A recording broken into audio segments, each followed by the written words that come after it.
नमस्कार, बहुत स्वागत है आपका अपने एमपी के इस खास बुलेटिन में। खबरों के साथ मैं हूं रीनू और साथ ही हमारे साथ न्यूज रूम से लाइव जुड़े हैं सहयोगी ललित। तो ललित, सबसे पहले आपके पास आते हैं अहम खबरों के लिए। बिल्कुल रीनू, और खबरों के सिलसिले को सबसे पहले शुरुआत कैबिनेट की बैठक से ही करेंगे। दरअसल ये कैबिनेट की बैठक बहुत महत्वपूर्ण है और वो इस वजह से भी कि उपचुनाव आने वाले हैं, तो कैबिनेट की बैठक शुरू हो चुकी है। इससे पहले जिस तरीके से नरोत्तम मिश्रा मीडिया के सामने आए, उन्होंने तमाम तरह की बातें कही हैं और ये भी उन्होंने कहा है कि आत्मनिर्भर मध्य प्रदेश को लेकर अब चूंकि रोड मैप से बात आगे बढ़ गई है, अब प्रेजेंटेशन लिया जा रहा है और पीएम मोदी को ड्राफ्ट भी इसका भेजा जाएगा। अब मौका मिला तो उन्होंने कांग्रेस पर तंज भी कस दिया। बहरहाल ये कैबिनेट की बैठक चल रही है और अब ये इंतजार किया जा रहा है कि क्या इस बैठक से निकलकर आता है। जो भी अपडेट होगा वो मध्य प्रदेश छत्तीसगढ़ न्यूज 18 पर हम सबसे पहले बताएंगे। उपचुनाव को देखते हुए बड़ा ऐलान हो सकता है, इसके लिए लेकिन हमारे दर्शकों को तैयार रहना होगा।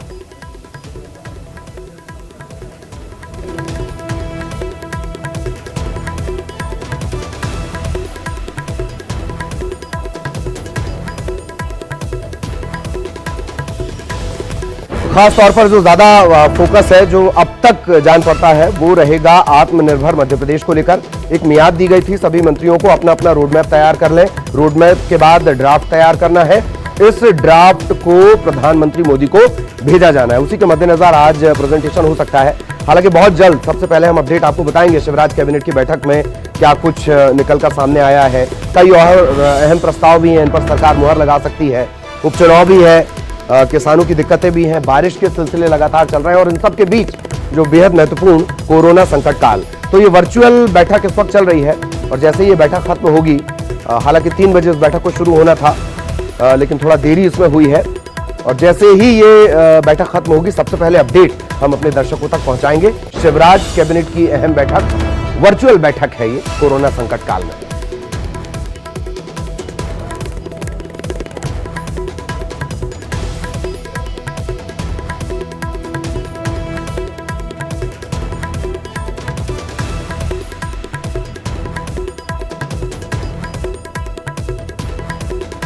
आत्मनिर्भर मध्य प्रदेश को लेकर माना यह जा रहा है कि प्रेजेंटेशन भी होंगे और एक ड्राफ्ट भी तैयार होगा। इस ड्राफ्ट को प्रधानमंत्री मोदी को भी भेजा जाना है और यही वजह है कि बेहद गंभीरता से इसे तमाम जो मंत्री हैं, पहले ही डेडलाइन तय कर दी गई थी कैसा वो ड्राफ्ट होगा। इसके अलावा चूंकि उपचुनाव है, धीरे धीरे उपचुनाव करीब आ रहे हैं और बारिश के दौर में भी सियासी तपिश को ये उपचुनाव बढ़ा रहे हैं। ये अकेले ऐसे उपचुनाव है दरअसल जिन पर पूरे देश की सियासत की निगाहें होंगी और यही वजह है, साख का सवाल भी है, इंडिया के लिए भी साख का सवाल है। यही वजह है कि कैबिनेट की बैठक और उपचुनाव इसे अलग अलग करके नहीं देखा जा सकता। शिवराज कैबिनेट की महत्वपूर्ण बैठक और उस बैठक पर लगातार नजर हमारी बनी हुई है। कई अहम प्रस्ताव पर सरकार मुहर लगा सकती है। हालांकि वर्चुअल बैठक है कोरोना संकट काल के मद्देनजर।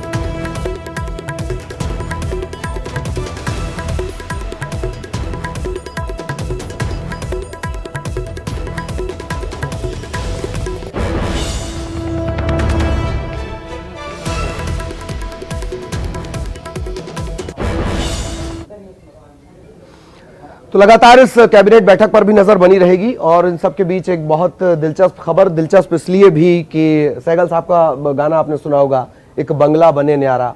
अभी मध्य प्रदेश में स्थिति दूसरी है। स्थितियां पूर्व मंत्रियों की ये हो चली है, नारा ये हो चला है, एक बंगला बचे प्यारा। बार बार नोटिस दिए जाने के बावजूद भी जब मंत्रियों की तरफ से कोई, पूर्व मंत्रियों की तरफ से कोई नोटिस का जवाब नहीं दिया गया है, तो संपदा विभाग ने, पूर्व मंत्री है लाखन सिंह, उनका बंगला सील कर दिया है। सील करने का नुकसान यह होगा कि बंगले में सामान है पूर्व मंत्री का, लाखन सिंह का। अब अगर उनको वो सामान चाहिए तो उन्हें पहले संपदा विभाग में आवेदन देना होगा।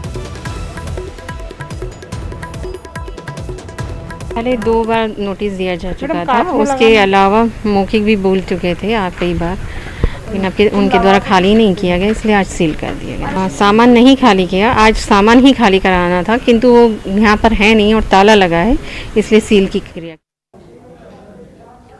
तो जैसे जैसे चुनाव करीब आएंगे नई नई चीजों की एंट्री होती जाएगी। अब गंगा जल की एंट्री हुई है, शुद्धि और अशुद्धि का मामला है।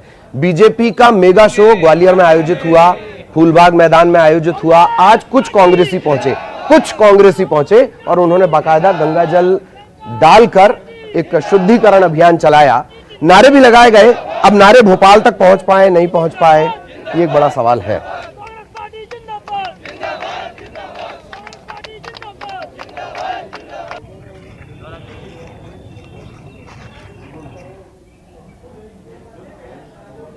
अब जब ये दावा किया जा रहा है कि साहब ग्वालियर चंबल अंचल के 76,000 से ज्यादा कार्यकर्ता, कांग्रेस के कार्यकर्ता हमारे साथ जुड़ गए हैं, तो इसे लेकर कांग्रेस की तरफ से भी सवाल खड़े हो रहे हैं कि अगर इतना ही है तो आप वो लिस्ट दे दीजिए।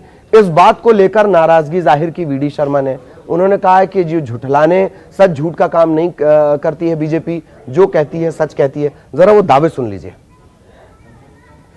पर कार्यकर्ताओं ने भारतीय जनता पार्टी की सदस्यता माननीय शिवराज सिंह चौहान, माननीय नरेंद्र सिंह तोमर, ज्योतिरादित्य सिंधिया जी के नेतृत्व में पूरे ग्वालियर चंबल संभाग के जो कार्यक्रम हुए हैं उन कार्यक्रमों में सदस्यता ग्रहण की है। और भारतीय जनता पार्टी, कमलनाथ जी, आपके प्रश्न खड़ा करने से नहीं होता। आपकी सरकार जरूर गलती से बन गई थी, लेकिन वोट भारतीय जनता पार्टी को ज्यादा मिले थे। पहले तो ये जो आया था वहाँ का जो मंत्री है प्रद्युम्न तोमर, 4-5 हजार का आया था, फिर आया 10,000, फिर आया 20,000, ये बढ़ता जा रहा है, 76,000 हो गए। लिस्ट जारी करें और उन नेताओं का कांग्रेस के जिन्होंने बीजेपी ज्वाइन की हुई है उनके नाम घोषित करें कि ये लोगों ने ज्वाइन की। तब हम बताएंगे, उनसे बात करेंगे कि आपने ज्वाइन की क्या।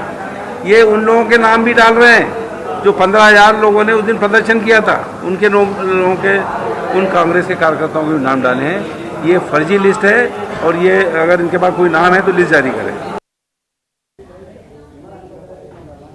और इन सब के बीच जब उपचुनाव की स्थितियां हो, एक बड़ा सियासी घटनाक्रम पूरे प्रदेश ने देखा हो, तो निर्दलीय विधायकों को यह पता चल जाता है कि उनकी अहमियत क्या है, कब कहां कितनी नस किसकी दबानी है। ऐसे ही विधायक है सुरेंद्र सिंह शेरा। वो है तो निर्दलीय विधायक, बीजेपी को समर्थन भी कर रहे हैं, और बयान वो ऐसे दे देते हैं कि सुर्खियां निकल आती हैं। सुनिए। तो क्या कांग्रेस में अभी और सेंधमारी की तैयारी है? क्या अभी कुछ और टूटेंगे कांग्रेस से विधायक? ग्वालियर चंबल में 70,000 कार्यकर्ताओं के कांग्रेस से बीजेपी में आने के बाद अब सियासी गलियारों में ये चर्चाएं हैं कि कांग्रेस के कुछ और विधायक टूटेंगे। मौका देखकर चौका लगाने में माहिर निर्दलीय विधायक सुरेंद्र सिंह शेरा ने एक बार फिर एक साथ कई दियों में तेल डाला है। कमलनाथ को कांग्रेस का राष्ट्रीय अध्यक्ष बनाने की मांग कर शेरा का खुलासा भी सुन लीजिए। कह रहे हैं अरुण यादव समर्थक विधायक और टूटेंगे, और मुमकिन यह भी है कि अरुण यादव खुद भी बीजेपी की सदस्यता ग्रहण कर लें।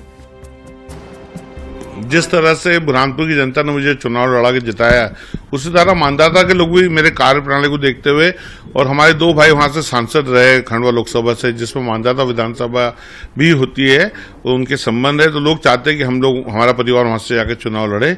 अगर जैसा कि जनता जनार्दन है और जनता ने चाहा तो बिल्कुल मैं जाके वहां से चुनाव लड़ूंगा। मेरी वाइफ या मेरे परिवार से किसी व्यक्ति को वहां से निर्दलीय के तौर पर चुनाव लड़ाने की पूरी कोशिश करूंगा। नगरीय प्रशासन मंत्री भूपेंद्र सिंह भी कह चुके हैं कि कांग्रेस के कई विधायक बीजेपी में आने के लिए बेताब हैं। देखिए, जो स्थिति देश में कांग्रेस पार्टी की, वो स्थिति मध्य प्रदेश में है। एक ही व्यक्ति पार्टी के अध्यक्ष हैं, वही नेता प्रतिपक्ष हैं, वही मुख्यमंत्री थे। यहाँ पर भी एक ही परिवार तक पार्टी सीमित है, दिल्ली में भी एक ही परिवार तक पार्टी सीमित है। 22 विधायकों के बाद एक 3 विधायकों का दल बदल। ग्वालियर चंबल में थोक के भाव में कांग्रेस कार्यकर्ताओं की बीजेपी की सदस्यता। उपचुनाव के पहले कांग्रेस को मिल रहे हैं लगातार झटके। कांग्रेस के लिए चुनावी जमीन बनाने से पहले जरूरी हो गया है जमीन बचाना। इंदौर से अरुण त्रिवेदी और भोपाल से मनोज राठौर के साथ bureau report, news 18 Madhya Pradesh Chhattisgarh. और एक बार फिर से रुख करेंगे शिवराज कैबिनेट की अहम बैठक। सीएम शिवराज इस वक्त कुछ बोल रहे हैं। और राजमार्ग के श्रीमान नितिन गडकरी जी ने 1361 किलोमीटर लंबाई के 11,428 करोड़ रुपए की लागत से बने कुल 45 राष्ट्रीय राजमार्ग परियोजनाओं का लोकार्पण और भूमि पूजन किया है। 26 कार्यों का लोकार्पण हुआ है। 8,819 करोड़ की लागत से बने 992 किलोमीटर लंबाई के मार्ग और 19 कार्यों का भूमि पूजन हुआ है। 2,609 करोड़ की लागत से बने 379 किलोमीटर लंबाई के मार्ग। अब मार्ग कौन से है इसके डिटेल में मैं नहीं जा रहा, लेकिन मध्य प्रदेश के चारों ओर फैले हुए हैं।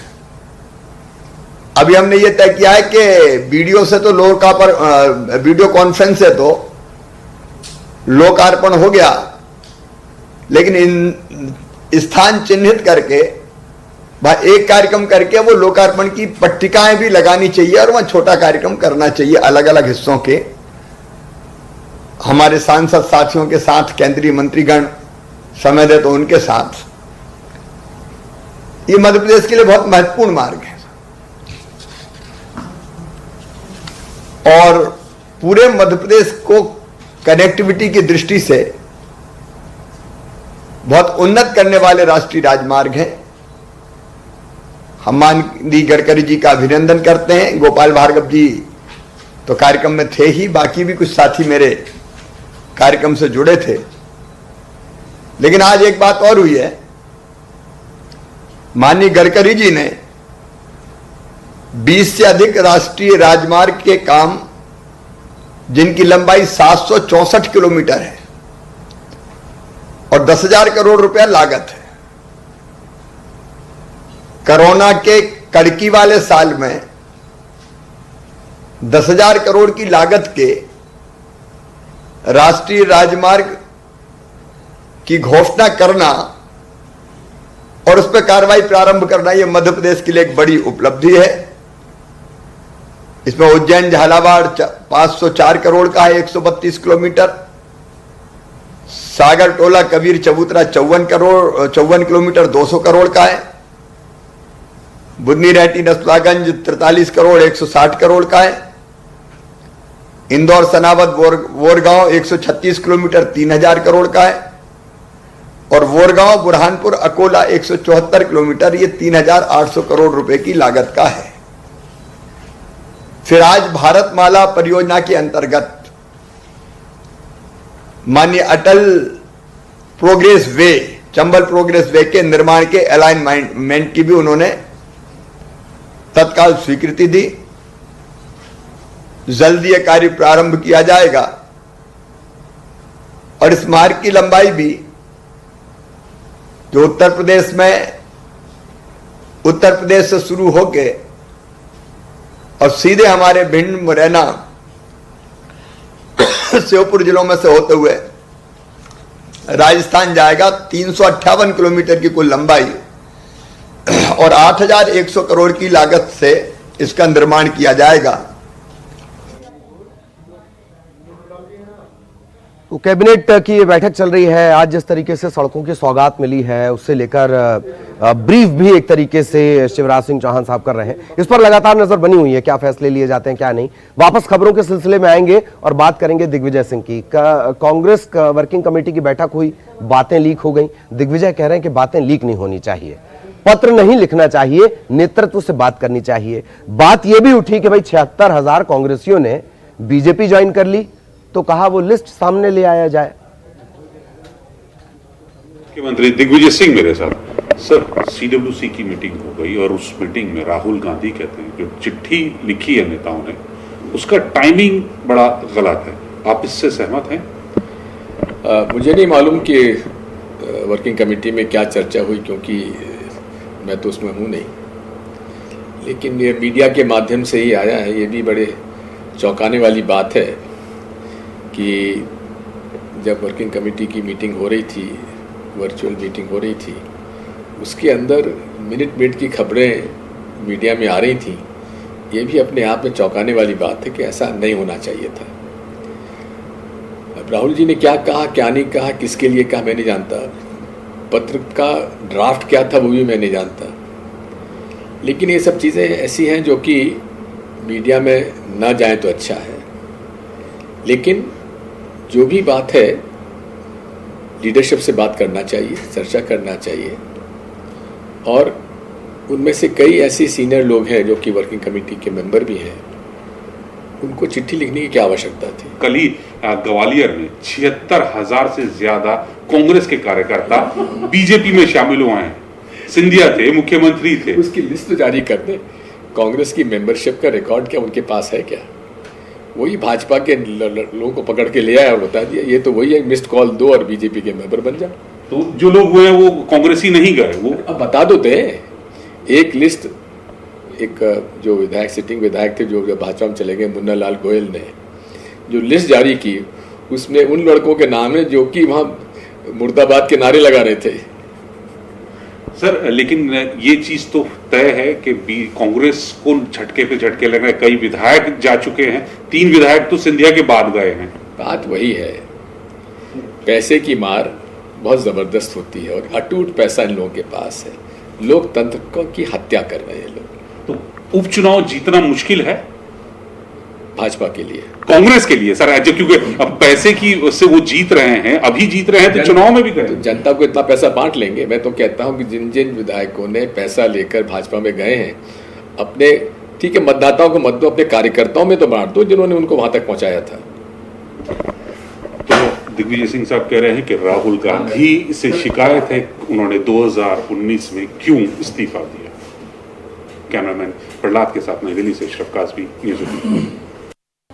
ब्रेक के बाद आपका स्वागत है। एक नेताजी के बयान की बात करेंगे। अशोकनगर के चंदेरी से विधायक हैं गोपाल सिंह चौहान, कांग्रेस के विधायक हैं। वही कांग्रेस जो ये कहती है कि वो गांधी जी के सिद्धांतों का पालन करते हैं, इस तरह की तमाम बातें। उनने ये कहा है कि हम ईंट से ईंट बजा देंगे, और अफसर जो है वो ये गौर से सुन लें कि अगर एक भी कार्यकर्ता पर उंगली उठाई तो हाथ तोड़ देंगे। आपने गांधी जी के मुंह से नहीं सुना होगा कभी बरतानिया हुकूमत के लिए कि ईंट से ईंट बजा देंगे और उंगली उठाई तो हाथ तोड़ देंगे, पर ये वही कांग्रेस है।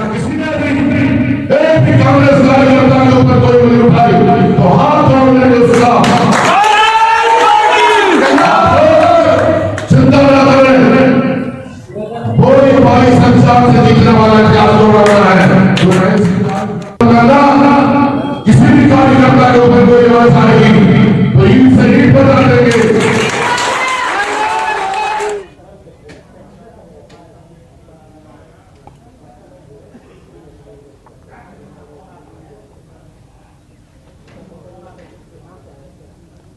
और अब सड़कों की सौगात की बात करेंगे। आज केंद्र की तरफ से कई सौगात मिली हैं। केंद्रीय मंत्री नितिन गडकरी ने ये सौगात दी है। तकरीबन 11,000 करोड़ से ज्यादा की ये सड़क परियोजनाएं हैं। केंद्रीय मंत्री नितिन गडकरी ने तकरीबन 45 सड़क परियोजनाओं का शिलान्यास और लोकार्पण किया है।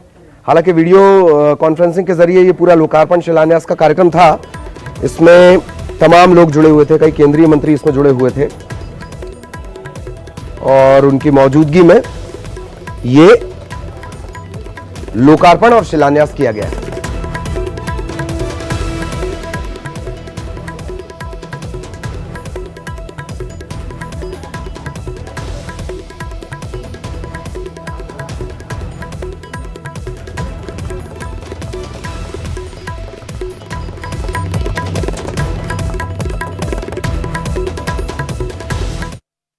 जिसका आज हमने शिलान्यास और उद्घाटन कर रहे हैं, कई सड़कें ऐसी ही जो राज्य के पर्यटन, पिछड़े क्षेत्र की कनेक्टिविटी के लिए काफी महत्व रखती है।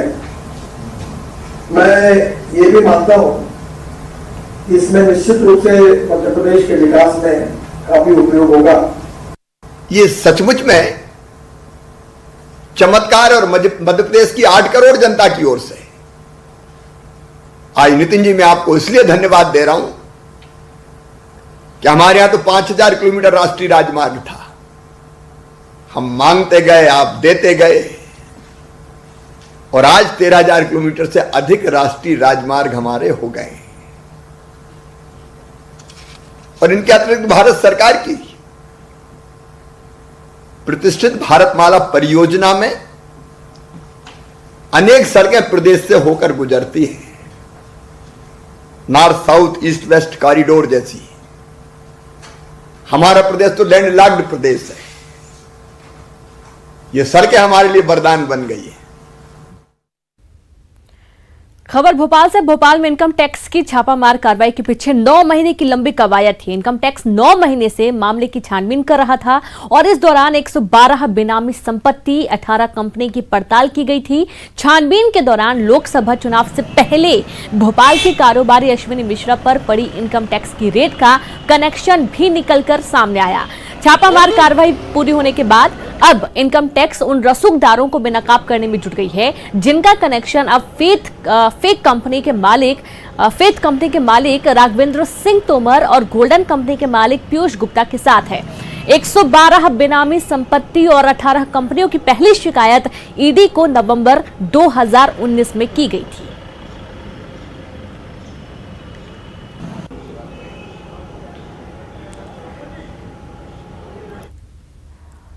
और इंदौर से खबर। पूर्ण फिल्म कारोबार का पाक कनेक्शन, जहां फीनियो मूवीज का मालिक दीपक सिंह गिरफ्तार किया गया है। पाकिस्तान का हुसैन अली करता था फीनियो ओटीटी का मेंटेनेंस। हुसैन अली को मेंटेनेंस के लिए मिलते थे 50,000 रुपए।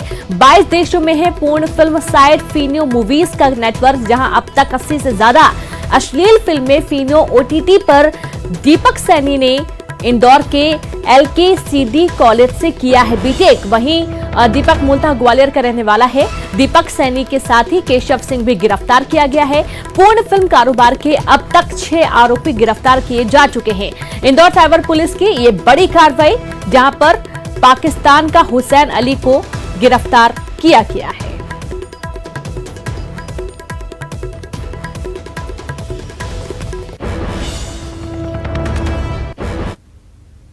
तो वहीं भोपाल के शिवाजी नगर इलाके के सुनसान पड़े मकान नंबर 123/30 की वो मिस्ट्री जो आपके होश उड़ा कर रख देगी, जहां इस घर के किचन ने उगली 2 लाशें। ये लाशें थी एक युवक और युवती की। आखिर क्या है लाशों की मिस्ट्री, देखिए। भोपाल के शिवाजी नगर इलाके के मकान नंबर 123/30 की वो मिस्ट्री जिसने भोपाल में सनसनी फैला दी है। पुलिस की माने तो शिवाजी नगर के सूने पड़े मकान 123/30 के किचन में युवक युवती की लाश फांसी के फंदे पर झूलती मिली। डबल सुसाइड की ये गुत्थी अब तक गुत्थी ही बनी हुई है। पुलिस की माने तो 21 साल का उमेश और 20 साल की युवती चित्रा शर्मा का एक दूसरे के घर आना जाना था। दोनों की जान पहचान थी। लड़की अपने भाई के साथ रहती थी। सुबह 7 बजे उमेश अपने घर से निकला, उसके बाद उसका मोबाइल बंद हो गया। जब उमेश के घर वालों से ढूंढते हुए सूने मकान में पहुंचे तो उनके होश उड़ गए। ज़्यादा स्पष्ट नहीं हुआ जी, वो उसमें पता चलेगा बाद में। ये यहाँ शिवाजी नगर गली में राजीव नगर की झुग्गियों में रहते थे दोनों परिवार।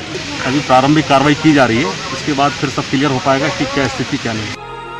शिवाजी नगर के मकान नंबर 123/30 में उमेश और चित्रा की लाश किचन में झूल रही थी। एक और बात, इस मकान के पास ही लगा है लड़की का घर जो मकान नंबर 123/29 में रहती थी। अब सवाल है कि क्या ये प्रेम प्रसंग का मामला है, और उससे बड़ा सवाल आखिर इस सुसाइड की वजह क्या है, और एक और सवाल, क्या वाकई ये सुसाइड है या कुछ और। आखिर इन दोनों लाशों में कौन सा राज दफन है, इन सारे सवालों के राज पुलिस तलाश रही है। भोपाल से जितेंद्र शर्मा, न्यूज़ 18 मध्य प्रदेश, छत्तीसगढ़। कोरोना काल में भी लोग कानून की धज्जियां उड़ाने से बाज नहीं आ रहे हैं। इंदौर में पुलिस ने देर रात रईसजादों की इन हाउस पार्टी के दौरान छापामार कार्रवाई की। पुलिस ने मौके से शराब के साथ ही दूसरी नशीली चीजें भी बरामद की हैं। पुलिस को मौके से मिले 11 युवक और 6 युवतियां मिली। हालांकि युवतियों को समझाइश देकर छोड़ दिया गया, वहीं युवकों के खिलाफ प्रतिबंधात्मक कार्रवाई की जा रही है। पूरा मामला कनाड़िया थाना इलाके के एम्पायर एस्टेट का है। दरअसल पुलिस रात में गश्त पर थी, तभी पुलिस को आसपास के लोगों ने मामले की सूचना दी कि आलिशान टाउनशिप के एक बंगले में पार्टी चल रही है। एम्पायर एस्टेट बंगलों में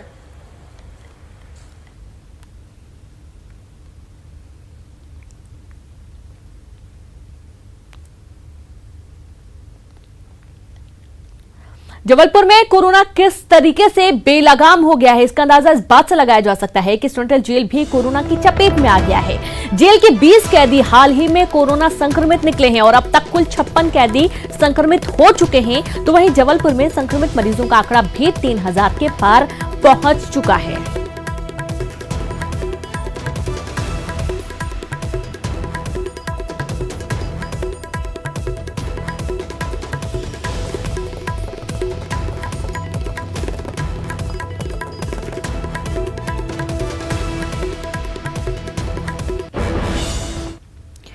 और इसी के साथ इस बुलेटिन में इतना ही। हमारे साथ न्यूज रूम से सहयोगी ललित भी जुड़े हुए थे, उनका भी बहुत बहुत शुक्रिया ललित, तमाम खास खबरें दिखाने के लिए। और तमाम खबरों के लिए आप बने रहे न्यूज 18 मध्य प्रदेश छत्तीसगढ़ के साथ। नमस्कार।